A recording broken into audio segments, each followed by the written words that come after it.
right, welcome everyone to our afternoon master lecture. My name is Catherine Burns. I'm an education program officer with the Mind and Life Institute, and it's my privilege to welcome you here this afternoon. The talk we're going to hear is about the topic of secular ethics, and we have two wonderful speakers with us. So my dear colleague, Brooke Dodson-Lavelle, will be beginning first, and I'll just say we share the position of education program officer at Mind and Life. And following second will be the Venerable Tenzin Priyadarshi, who is here with us from the MIT Dalai Lama Center for Ethics. And what was the second part? Transformative Values. So please join me in welcoming them for our talk on secular ethics.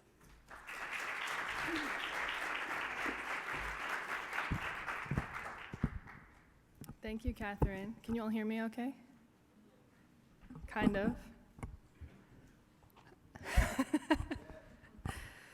So I'd like to talk with you all today about Mind and Life's new initiative in secular ethics and entitled our Call to Care program, which, as Catherine mentioned, we are currently sharing this position and working together closely on this. We began this project over a year ago, and we began this by working on ways to help foster ethical sensitivity in our children and in our schools. And the program really began on the premise that fostering this type of openness, this type of ethical sensitivity, in which we can learn to be touched by, moved by, and responsive to the world around us, requires that we work to make children first feel welcome, feel safe, and feel that they basically belong in this world. This type of basic caring, as we call it, is essential to nurturing trust, which we know is foundational to learning. It's the kind of caring that's unconditional, the kind of love that sees a child's potential and isn't displayed in an instrumental way simply to get the child to behave, act, or perform in a certain way. And this is a seeming paradox. It's not that we don't want our children to learn, to grow, and to flourish, but that they have to know, feel, and believe that our love, our affection, our care doesn't depend on those outcomes. The kind of care that we're talking about and that grounds this program is inherently relational. To see others requires that we are seen. Like Nell Nodding says, in order to be one caring, we have to be one cared for. And as John Powell so beautifully stated earlier in this week at the pre-conference, for those of you that were here, we have to help children and others learn that it's not just that we are connected to one another, but that we are one another. We believe that fostering this kind of ethical sensitivity is possible because we are by nature inclined towards caring. We have the natural capacity to be loving, to be caring, to be kind. This is a capacity, of course, that needs to be trained. And as His Holiness says, all of us, all human beings, are basically inclined or disposed towards what we perceive to be good. We are all by nature oriented towards the basic human values of love and compassion. And it's on this basis, as His Holiness spoke of yesterday, on this basis of our common or shared humanity, that His Holiness believes we can develop a curriculum in secular ethics. And in some sense, it's really at his request that Mind and Life took up this initiative over a year ago. So I'll talk in a moment about our care framework and the curriculum and where it stands and where we see it going. But I want to pause here for a moment to address this category of the secular, and this is not a semantic game. Those of you who work in education know how important it is to share the work that we do in contemplative education and even forms of social and emotional learning in a secular key. Some of you might remember the case in Encinitas, California over a year ago. Some of you heard of this?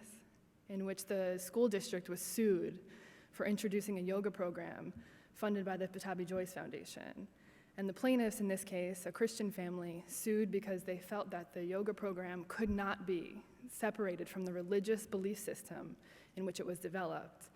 And they said that the postures, even the yoga postures that the children were doing, were actually showing reverence for Hindu deities.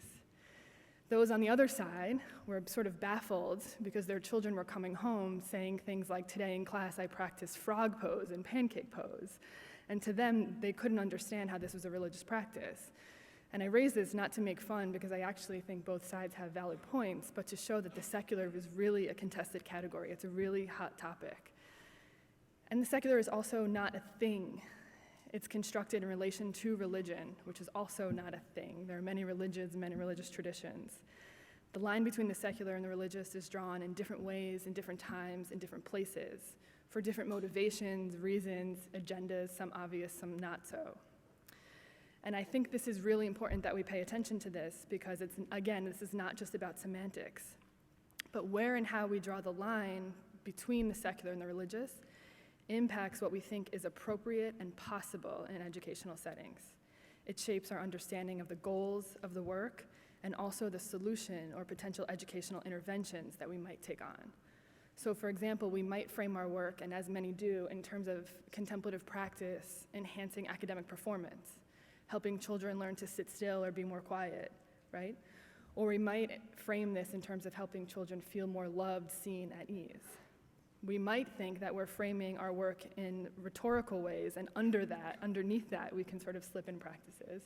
There's an inauthenticity to that I want to name, but also oftentimes our rhetoric can be mistaken for the thing itself. So I think as a community, we need to think more clearly about these lines. I also want to say that there are different ways we can understand the secular, and each of these have different implications for our work. And again, for what is appropriate and possible in different educational contexts. The first model I want to introduce is what I call the closed secular model, and borrowing here somewhat from Charles Taylor. It hinges on the sociological secularization thesis, in which the process of secularization is understood to be the defining feature of modernity. On this model, secularization marks a progressive transformation from so-called primitive religious systems to a modern secular worldview. This secular frame implies a naturalistic framework that is opposed to religion in many ways. Any kind of sense of the supernatural appeals to metaphysics and so on. It often defines the secular in more universal terms as a space, set of views, values, practices that are free from the trappings of cultural and religious beliefs, rituals, institutions. It's what Dave Germano alluded to today, those that see culture as baggage and not as context. The second, or open model of secular that I call it, and again, these are not two seculars, these are my heuristic interpretations of different popular models of the secular, rests on the simple separation thesis. And here the secular is simply differentiated from religion and is intended to be protected or free from religious influence. This model of the secular is not anti-religious, but beliefs are bracketed to avoid potential conflict. I also like to think of this as the politeness model. We just won't talk about what we don't agree on. Effort is made often in these kinds of models to show that the secular space is compatible with modern science and that what unites us in the secular space is our universal or basic human values. And this is the view, I think, at least as I understand that His Holiness the Dalai Lama is putting forward. And though we follow the second approach in Mind and Life in our work with Call to Care, I want to suggest that the reception of this particular model of the secular, this open model of the secular, is not so straightforward, and it's not universally accepted in an American cultural context. There is not one American cultural context, as you all know. There are different kinds of audiences that many of us work with. There are those who understand the secular, for example, as devoid of religion. His Holiness mentioned these as non-believers who need to or can only receive this kind of work if it's delivered in a secular scientific conference or key. There are others who are part of this growing religious category, if you call it religious category, of spiritual but not religious. Some of you have heard of this, yes? Some of you are this, yes? Many of you, probably. Who are not really interested in a particular religious tradition, but are very open to the ideas, practices, rituals, and so on of various religious traditions. This is far more complicated than I'm presenting this, by the way.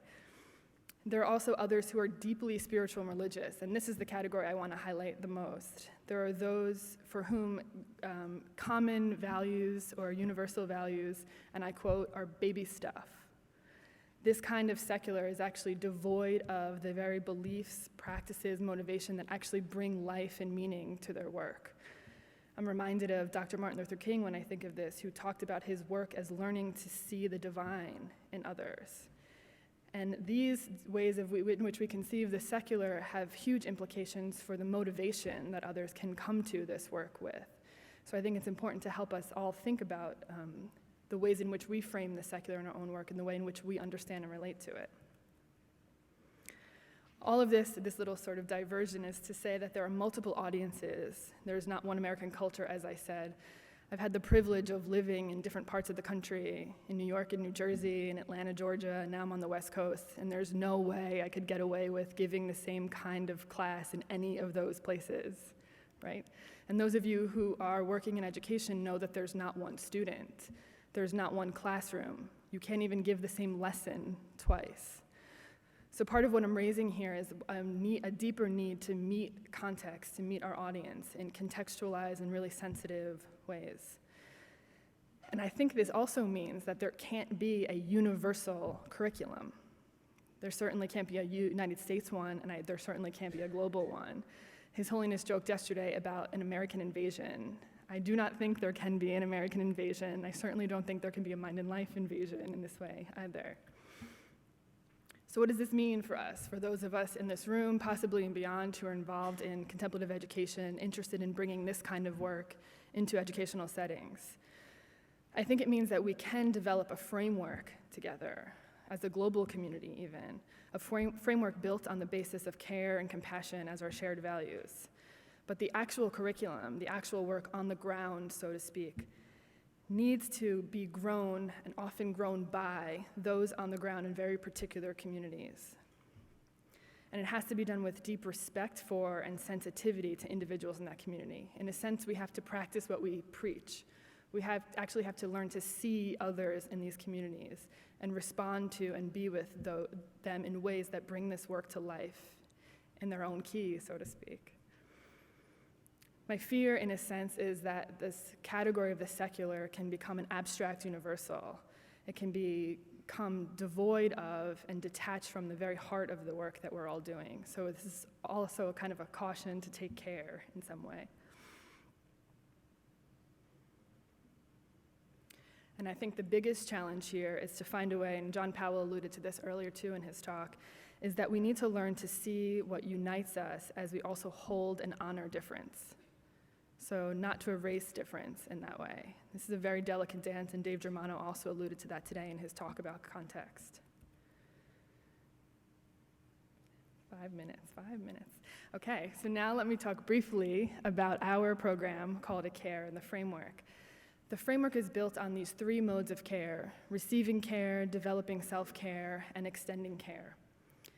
Receiving care generally involves helping teachers, primarily, learn to re-experience moments of warmth, inner safety, moments of being seen, connected, learn practices and strategies for actually being the object of care. Self-care involves skills, strategies, and practices for helping us learn to be with our experiences in more deep and vulnerable ways. And extending care also involves practices for helping us learn to extend our compassion and care beyond our in-group, beyond our inner circle, to really learn to see others and their potential more fully. Each mode of care includes training or practices in psychoeducational material. The psychoeducational material is important and empowering because we need to help people understand how our minds, bodies, brains work, not just share with teachers or students that we should be kind or be compassionate. We need to understand how we're wired, how we have the potential, really, in us, the 2 wolves analogy, to be good and to be evil, in a sense. This can be very normalizing and very helpful for many people. Contemplative practices that ground this program are inspired and drawn primarily by John McCransky's innate compassion model that involve learning to see the potential in others, see into and experience their fuller personhood, and also include specific strategies from other compassion training programs, like my friends from CBCT and Stanford CCT program here, that help us learn to cultivate the building blocks for compassion, like empathy, affection, gratitude, and so on. There's also a component of skills training, and here we really try to emphasize interpersonal work. I think this is one thing that has been somewhat lost or sidelined in some of the modern contemplative interventions because of a strict focus, and again, this is a frame or lens, on the individual in modern contemplative studies, and a lot less attention to interpersonal work. So we've been inspired by a lot of clinical insights on how to facilitate groups, learning to support one another, work on communication skills, and so on. We also spend a lot of time in this program helping people work with obstacles to deepening their capacities for care. So rather than just simply learning the need for care and how to do it, we're also exploring almost the shadow of care in some way. So just recently, Catherine and I were leading this online course. We have a distance group happening right now. And we asked the teachers, what's getting in the way of self-care for you? What do you see as your biggest obstacle to caring for yourself? And instantly, most of them rattled off things like, I don't have the time, I'm overburdened, I'm overworked, I have to serve others, I don't have time for myself, and so on. Many of you in this room could probably say the same thing, sadly, right? And then we asked them a second question. If you could think beyond that, what are the underlying fears or blocks that you see to your inability to make time for self-care? And this opened up or surfaced another set of concerns, fears that if they actually stopped or slowed down, they would actually have to deal with or experience the stress in their emotional life, that they felt that they feared that they would be ill-equipped to actually deal with these underlying fears, that they might fall apart, lose control, not be able to handle it, that they would need help in that way. So part of our whole process involves helping people in safe ways learn to get in touch with these underlying fears and anxieties that so many of us share, and recognize that so many of us are carrying this weight of stress on us, and how this impacts our ability not only to be with ourselves and be with our own experience, but through that to be present for others. So I said briefly, we're currently working with teachers primarily. We think this is really the starting point for this process. We offer these programs for teachers. We're offering a professional development program right now, a 12-week program for teams throughout New York, New Jersey, Massachusetts, Madison, and Seattle. Last year, we spent a lot of time working with our good friends from the Smith College campus school who went through almost a year-long professional development course to help us develop one version of a call to care curriculum that we think works for a very particular audience. And we want to develop this curriculum because we think this is the kind of work that helps feed back and help us broaden, deepen our framework. From this group, we're going to recruit more groups of teachers to help us continue to flesh out student curricula. We have sample student curricula for a few grade age ranges, but we want to work on developmentally sensitive programs. And part of what we're learning in this process is how important it is to see teachers as our co-developers. In a sense, our team is providing just a blueprint that helps teachers bring to life or make explicit the much of the implicit work they're already doing, the protocols of care in their classroom that are already in place that might not be recognized as caring protocols, the practices and skills they already have, the ways of being in the classroom that they already embody. So in a sense, organizing this around a framework and in a sense making sense out of the many, many different programs that exist out there that teachers are trained in. So we're also trying to provide a unifying framework for the many kinds of programs in SEL and contemplative education that we think are all in some sense pointing in the same direction. This past summer, we held a global workshop with teams from Israel, Bhutan, Vietnam, India, our Tibetan friends in exile in India, Scandinavia, other parts of Europe, Mexico, other parts of the United States. Some of these teams, including our team in Israel and friends in Bhutan, are piloting their own versions of a call to care program, and all of this is feeding back into the broader framework.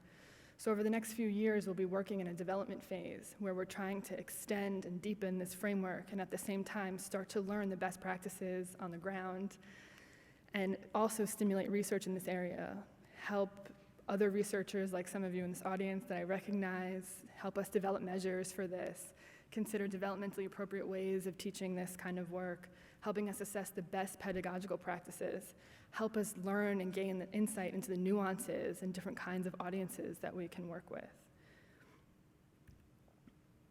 What's really emerging for us, and this is my end, is the power of community in this process.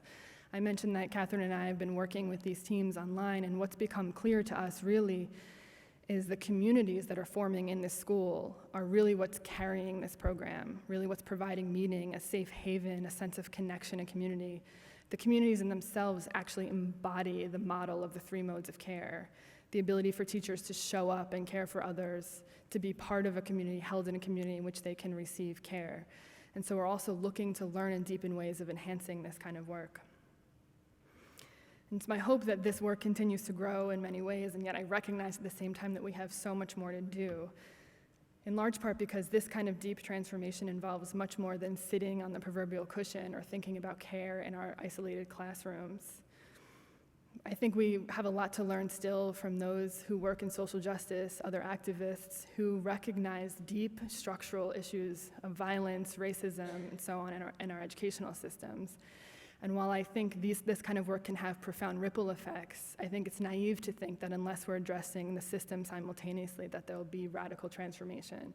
So I think, and I'm so grateful for this pre-conference, and I think we have a lot more to do in this way.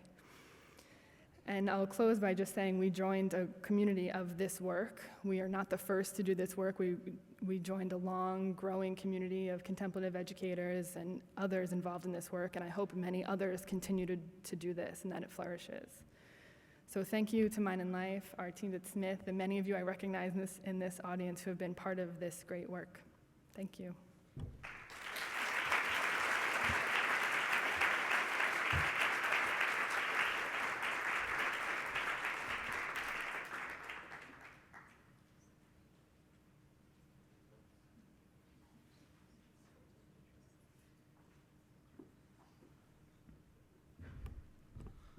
Good afternoon. Are people still awake? I hope. So, just wanted to speak briefly about what is now known as the Dalai Lama Center for Ethics and Transformative Values at MIT, some of its work, and what drives the notion of ethics and transformative values. And as most of you are aware, there are challenges, as Brooks showed very well, to the word secular. And when His Holiness uses the word secular, he uses it in a very particular context, inspired by an age-old Indian tradition of Sarva Dharma Sambhav, all religions on the same platform. It was an idea that was inspired by a Buddhist emperor, Ashoka, in 3rd century, and sort of became prominent in the formulation of Indian constitution after the independence. So in India, when you utter the word secular, there's a completely different understanding than it is here. In India, secular does not mean separation of church and state. However, in the United States, or in most Western countries, when you utter the word secular, there is, of course, the dilemma of separation of church and state. And honestly, I don't know how long will it take for people to understand or accept the Indian model of secular. It might be in 15 years, it might be in 1500 years. So I won't be too optimistic about it yet. But when it comes to ethics, part of my interest in developing the pedagogy for teaching ethics has been somewhat different. Part of it is, of course, that the center is based at MIT, where there are institutions like the Media Lab, whose motto is deploy or die. It's meaning that you design programs, you deploy them, you test them out, and if they don't work, you kill them and you start new programs. So it's with a tremendous sense of care that you have to begin thinking about how it is that you're going to create a deployment. So let me do a quick analysis. Imagine, and because we have to imagine, I'll take you to a place other than Boston, because we are having a miserable day outside. So imagine you're sitting in Rome on a nice sunny day, and you're sitting outside a cafe, and you're enjoying a cup of espresso. And then suddenly, you see a gentleman, very sort of fearful, anxious, sweating, just runs by you. And he goes inside in the back alley. And you're there, you get back to your cup of espresso. Now, as you were growing up, you decided that you will take a vow of speaking the truth. You're a truthful individual. You're an honest, truthful individual. A few moments later, you see 5 guys just running in search of something, and they stop at your table, and they give you the description of this person who just passed you by. Now, these 5 other gentlemen actually don't look that great in terms of their intentions. They're carrying machetes, they're carrying guns. Their intentions don't look very well. And they stop at your table and they ask you, have you seen this man? And they give you the perfect description of this person. Now, there you are, an individual who has taken the vow of being truthful. So let's see a show of hands. First question, have you seen this man? How many of you are going to say yes? Where did this man go? How many of you are going to tell these people the direction of where this man went? Which will be naturally the second question, right? Now, how many of you will opt to be silent?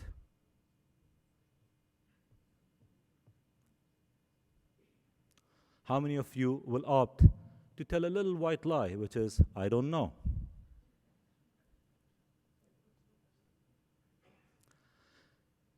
And how many of you are actually going to deliberately tell a lie and say, yes, I saw the man and he ran in the opposite direction? You see, so the question is, how do we actually make ethical decisions? How do we actually make ethical choices? What informs us to make ethical decisions? How do we actually train in making these decisions? So there are, of course, no such thing as absolute ethics. Meaning that what we really need to give individuals is a tool to train in how to make trade-offs. Because all we do when we are making ethical decisions is we are making trade-offs. If you choose that honesty or being truthful is more important than saving somebody's life, that's how you're going to make a decision. If you choose that saving somebody's life is more important than honesty, that drives your decision. Now, if you choose that, oh, I really don't want to take any problematic choices and remain quiet, that again is a decision. But those decisions have impacts, meaning neutrality is not a solution. Many tried it during the time of Nazi invasion in Germany. Many tried it during the slavery in the United States. Neutrality is not a solution. Now the question is, how do we actually train younger generation to reflect and to think about making these choices or making these decisions? So one of the things that we found is, when we started the program about in 2008 or so, we actually work our way backwards. We first started working with business schools, and we ran our programs in a bunch of Ivy League business schools. And we were surprised actually to see the kind of disconnect that would happen in room when you would come to notions of how people actually make decisions. You know, for example, how many of you believe you're jerks?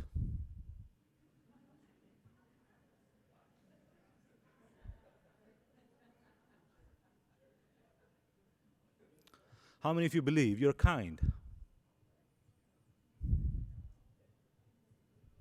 You see, the thing is, there's a distinction between being acquainted with value versus being trained in value. You see? So we understand concepts such as kindness, we understand concepts such as honesty, we understand concepts such as fearlessness and so on. But the question is, do we really know it? Do we really know it through and through? And these are some of the revelations that we came across during running our programs.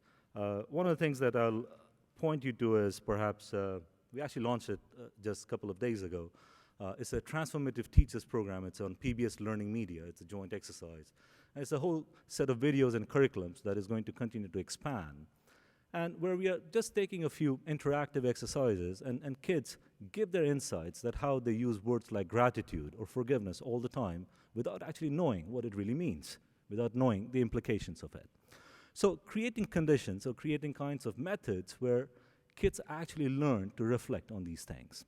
Because there are very few avenues, and that's why I'm passionate about this kind of work, I'm passionate about what Brooke is doing, that there are very few avenues, whether in religious or in secular world, that actually trains people in making ethical choices or how we get informed about making ethical choices. And it runs across different age gaps. So again, tailored program is very important. One size does not fit it all. For example, when you talk about corruption, an ethical dilemma. When you speak about corruption in the United States, you have to talk about it very differently than you will talk about corruption in, say, India or in Nigeria. Because in the United States, corruption is invisible. It does not mean it does not exist. It's just invisible. It's behind curtains. In India, corruption is negotiable. It depends what your buying power is. And if I was given a choice, I will pick a negotiable corruption over invisible corruption, because I know exactly what the problems are and how to deal with it and how to solve it. So again, there are no absolute models, and therefore context is quite important. But again, the question is that we can't simply implant one context into another, meaning how the business world works, how the governance works, is very different. So one of the key things is to make ethics relevant. One of the reasons why ethics is not such a popular subject in academia, how many of you actually took Ethics 101 in university? How many of you actually remember what you learned in that course? Precisely. You see, meaning that ethics is not really a very attractive subject. Either you take it because it's a core requirement, or it's a self-selected group that goes into it. So one of the key things would be how to make ethics relevant. So how do you teach ethics to people who are going to be running businesses versus people who are going to go into governance, law enforcement? And of course, when you're focusing on younger generations or younger ages, such as middle school, high school kids, you have to take a much more holistic approach, and more holistic approach in the sense of how do kids overall learn to reflect on notions of ethical values and how that informs a set of decisions. So,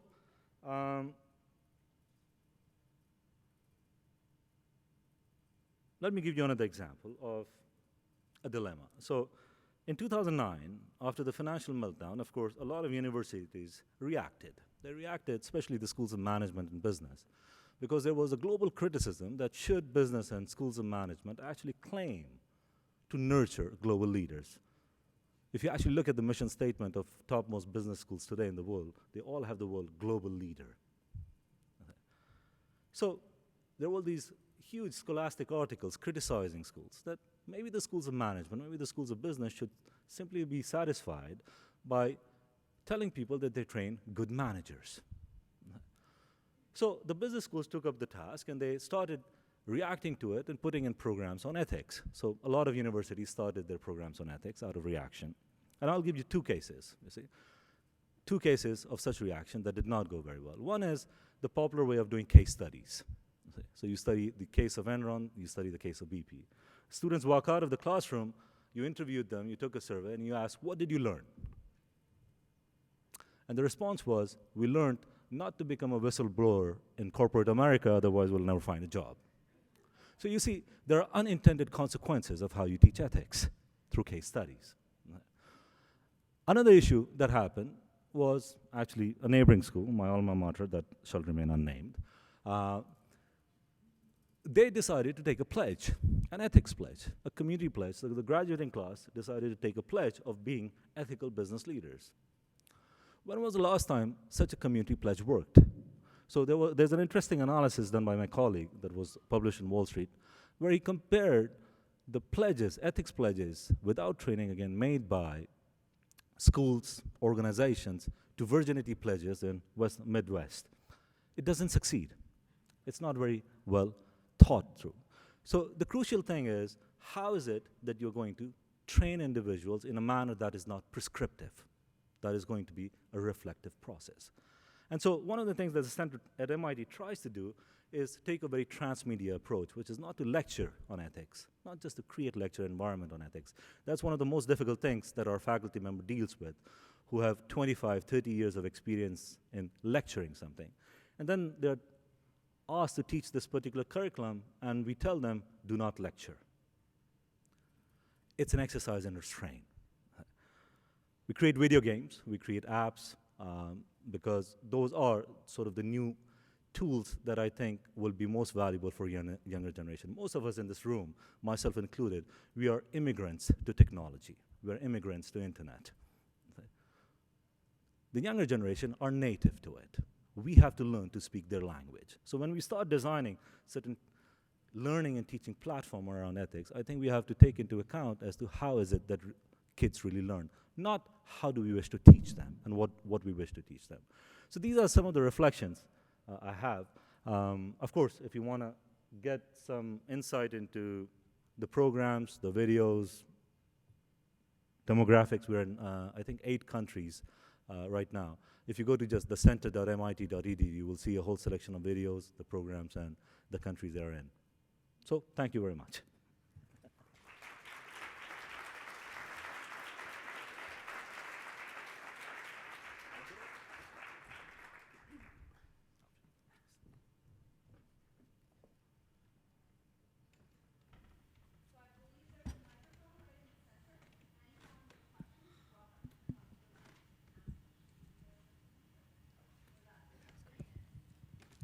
I have a question for the panel. Have you done any work in professional schools beyond you've talked about business schools. I teach in law school, and we teach professional responsibility and legal ethics, which is part of the core curriculum. Everybody has to take that because of Watergate. So, my apologies to interrupt. I don't think we can hear you here. I think there's a little bit of an echo. Yeah. Well, let me repeat my question. In law schools, we have courses in professional responsibility, legal ethics, conflicts of interest, client confidences, that sort of thing. But the question I have is, to what extent is your curriculum extending into professional education as well as the educational settings you've described so far? I did not catch the question, honestly. Did you? In what context is... Oh, all right, let me just speak up. Yes, yes, that's perfect. All right. Yes. Sorry. The question is, to what extent have you extended into professional education some of the insights and the techniques and the learning that you've developed in this process, and not just in the elementary and secondary schools? As for me. Actually, Catherine is partnering with a school of education, Smith's College School of Education, to find ways to develop courses around call to care, in which we might train educators in training in this basic framework, skills, practices, and approaches. Thank you for raising that question. I forgot to actually mention one of this as a development in our program. This is obviously another crucial way of training teachers. Most of our teachers are unfortunately not prepared in many professional schools for this kind of work. Many of them don't even receive training in child development, which seems mind-boggling. So this is an important area. The past year has been a really pilot year for us, so we focus primarily on our work in the school system, but Catherine can probably say more to you afterwards if you're interested. So I want to thank you for your important work, and I'd like to invite us to think even more deeply about this notion of secular ethics. I have been working for about 25 years in the field of bioethics as a element, a subcategory of ethics, and it reminds me of the challenges that we had in trying to differentiate what's different about this perspective of ethics. So I'm wondering about the wisdom in sort of adopting a dilemma framework for thinking about secular ethics, as opposed to offering an alternative to sort of the common way that we think about ethics, which is often limited to choice and dilemmas, when I think actually there's a real opportunity to provide a different, more robust notion of ethics that's more expansive. And I'm wondering where the contemplative practice fits into your model of secular ethics. I'll take it. So, let me answer the latter part first. Where does contemplative practice fit into this? I believe all human beings have the capacity to be a contemplative. How you label is a different issue. When we teach our programs, we actually don't use even the word contemplative or mindfulness or meditation. The most we go is the word reflection, but I think people get the gist of what it is. And we create tools and exercises that are not simply, it's designed in a rigorous manner where they actually have to learn how to keep track of certain things, how to monitor things, how to self-monitor things over a period of time. And those are some of the basic sort of fundamental contemplative techniques that we translate and use in the teaching methods. With regards to the first part, again, around secular ethics, I want to be clear. One thing is that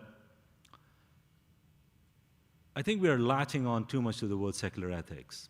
simply because out of sentiments to His Holiness the Dalai Lama. When His Holiness says secular ethics, as I mentioned earlier, he implies a particular understanding of secular. The question is, are you able to convey that notion of secular to 7 billion human beings? Right? And as I said, it could be in the next 5 years, it could be in the next 1,500 years. We do not know that. But when different organizations were working on creating a shared platform of ethics come together, and when they understand that, yes, when you look at history of ethics or sociology of ethics, there are things that are informed by religious traditions, cultural heritages, and so on.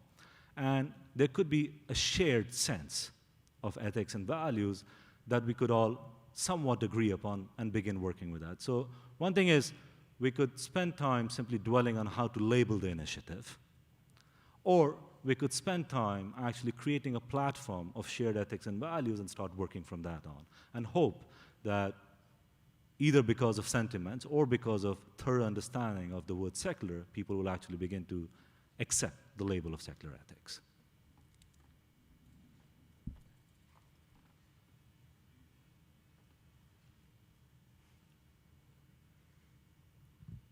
I hope you, I'll just talk.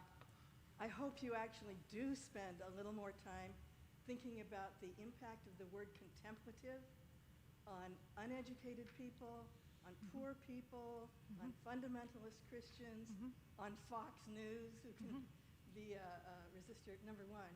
Second is I really want to affirm, though, the importance of dilemma-based ethical education. So I just want to share one dilemma that many middle and high school kids are facing now in poor communities, and that has to do with the race and social justice issue that we talked about. Right now, in every state, the law is if your child is labeled learning disordered, has a disability, you get more money if you're on welfare than not. Parents know that, children know that, a lot of teachers don't know that. So the conflict becomes, and I just came from Appalachia where this is a big conflict for kids.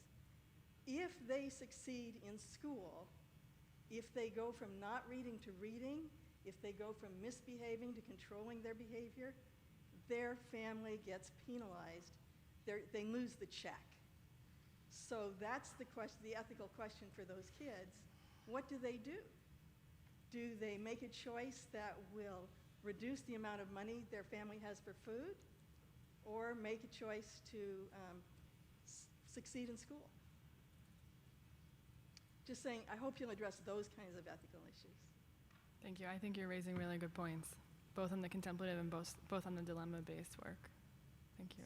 Let me just respond to that with one other question, which is, as a society, what kind of choices would you encourage? If you look at the Constitution, meaning the kinds of students who enter higher education in the United States, there's a very good data that suggests majority of students that are coming into higher education are on some form of medication.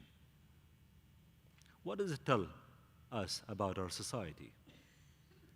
Meaning that, it's a kind of behavior that you can't just rationalize because of economic reasons.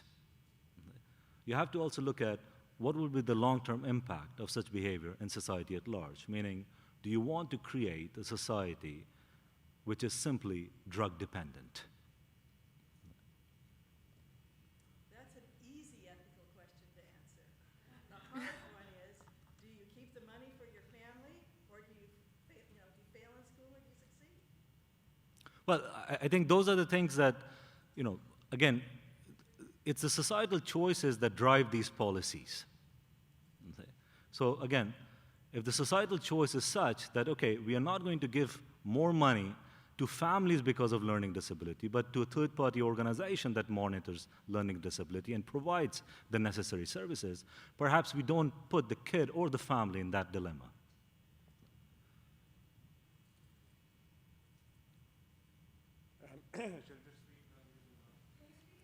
Can you try the mic? They're trying to record. I'll try. Okay. Can you hear me? Yeah, kind of. You know what, you probably can read my mind anyway already, Brooke. I know, Brendan.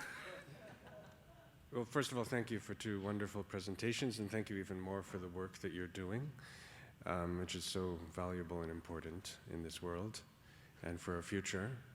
I wonder, you've both spent many years thinking about these issues and trying to do this work. And we're here at a conference where we have a lot of researchers trying to learn more about the mind, about meditation, and so on and so forth. I just wonder if you'd share what you've encountered, or in your work, what areas you feel like we need more study, more research, more understanding. That if we had this, then we could really advance in bringing secular ethics into education. And you mentioned a few things like measures, and listening to the communities, the importance of context. But have you encountered any areas where you would say, oh, if future researchers would look into this area, that could really help move us forward? Because there's so much interest in contemplative science. There's so many things we could study. But I think at the end of the day, for many of us, what's most meaningful is if we can bring this into the education of future generations. So we don't just study for the sake of curiosity, but in a way that's going to bring about the maximum benefit for the future. And also, that in part, that's a request for those of us who are also in this field trying to do this work. How can we best contribute to this larger effort? I didn't get the question. Did you all hear the question? No. So it's hard up here. So I think Brendan's question is, given that most of you in the room are actually involved in this work, where can we sort of lean in, and what are the most important next steps? If we could figure out this, or if we could wrap our head around X, this would really advance the field, our collective work in education. This is a hard question to answer because I think there's actually so much we need to do, and I think a lot of it is important. I think one thing that interests me right now that I think could go a long way, there are 2 things actually. One, I think what you named, you said there are a lot of researchers doing this kind of work, and where do we go from here? I think this field is still really disjointed. Until very recently, the leaders in social and emotional learning, not the leaders per se, but the programs and work in social and emotional learning was relatively disconnected from contemplative education, sometimes on purpose, because it didn't want to be aligned with the word contemplative, sometimes because of not knowing about this work. Then some of their modern contemplative movements, the modern mindfulness movement, in some ways kind of grew on its own and didn't really interact very well with the movement in social and emotional learning, and I think had to kind of start from scratch again in some ways, or missed the insights in SEL that were already talked about, learned, laid out, and so on. Now there's what I think of as a third wave, and this is attention to compassion and pro-social programs. And they, I think, are building off of mindfulness because of the connection in the contemplative world in this way, and the long-standing dialogues and debates and so on, and starting to hopefully pay more attention to the work in SEL. But I do think we really need an organizing framework. I know, as someone said, that there are challenges with a framework, but I think if together we had a broader organizing framework, we could all see how our work fits together under some rubric. We could, and there's again problems with this, but we could learn to speak more similar languages. We could learn to use similar measures. We could share measures. We could work on a sets of definitions, not to get caught up in this, but to see that many of us are in some sense talking about the same thing, but talking in an educational context, a religious studies context, a philosophy context, and a psychological context, and not necessarily able to see the connection. So I think we need a framework, and we need a central kind of organizing framework for that. Of course we need measures. The thing I would add that's more specific is I'm really interested in looking at effects on interpersonal effects, group dynamics. As I said earlier, I think the work has focused far too much on intrapersonal processes at the expense of looking at the effect of this kind of work in communities. And I think if we put attention there and we looked at this kind of work, I think that could take us a long way. This is the final question I hear. So when faced with a cynical response to when you try and introduce ethics into a conversation, how do you compel people to take this seriously? You know, Pierre Bourdieu had a very wonderful correlation. He said, there are two kinds of responses to broader problems in society, cynical and clinical. And you ask yourself what the value, what the outcome of both will be. And cynicism is, at best, entertainment, at worst, a sheer waste of time overlooking the problem. So you can indulge in cynicism for what it is worth, which is a good laughter or something. But the real issue is that if you are thinking of bridging the gap, or you're looking at solutions to particular challenges or problem, you have to take a clinical approach to most of the problems that we are facing today. Ethics as an issue is something that is more challenging because, as I said, when I raised the question, what are we in terms of our values, in terms of what we believe in? Most of us actually believe we are good. So why is it that good human beings make bad decisions? Right? That's the part of conversation that very few human beings wish to engage in. In fact, very few educated human beings wish to engage in, because the more we get educated, the tremendous is our power of rationalization, anything to our own benefit. That's what we generally give people after 4 years of college education, a power to rationalize. So one of the major challenges is to actually look at any issue from a clinical perspective, which is what can we do to mend the problem. The second thing is to look at ethics as optimization, which is that we are what we are at a certain stage, but lack of ethics is not an illness, it's not a disease per se. So clinical approach will only go certain to some part. But then when you start thinking of ethics as optimization, you start entering into the arena of human flourishing, meaning what would a better version of a human being look like when it comes to notions of ethics and values? Meaning we don't have metrics for how much kindness is good, how much honesty is good, how much compassion is good. We do not have metrics for it. But the question is, can there be improvements that can be done in the lives of individuals or organizations itself? So I think those are the two approaches. Take the clinical or look at ethics as optimization.